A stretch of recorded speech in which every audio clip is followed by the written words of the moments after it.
જો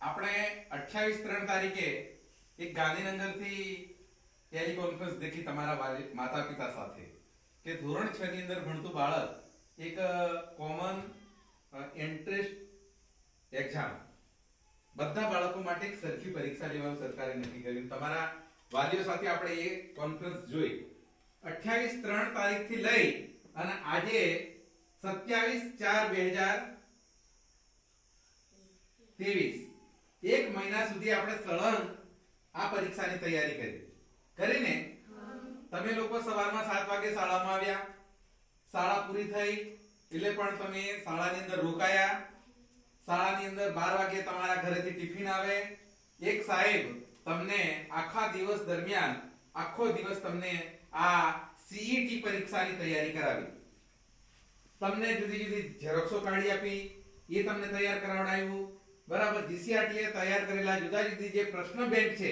એ પ્રશ્ન બેંકની તમામ ઝેરોક્સો તમને કાઢીને આપી, બરાબર.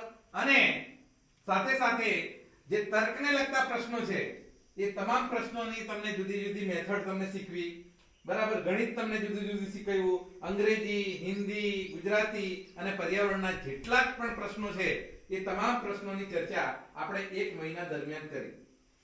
એક માસ દરમિયાન તમે લોકો સવારના 7 વાગ્યાથી લઈ અને સાંજે 6 વાગ્યા સુધી શાળામાં રહ્યા, બરાબર. અને ઘણી બધી તમે એક મહિના સુધી ખૂબ મહેનત કરી, તે બદલ તમારો ખૂબ ખૂબ આભાર. ખાસ તો હિનાનો ખૂબ ખૂબ આભાર કે હિના બળજબરીથી આપણે એને નિહાળ બોલાવી. ધર્મિષ્ઠાનો પણ ખૂબ આભાર કે ધર્મિષ્ઠા પણ એમ કે સાહેબ મને નહીં મેળ પડે, પણ આપણે એક મહિના સુધી સતત તમે ભણ્યા તો એ તબક્કે તમે એક મહિના કેટલા કલાક કામ કરી તમે લોકોએ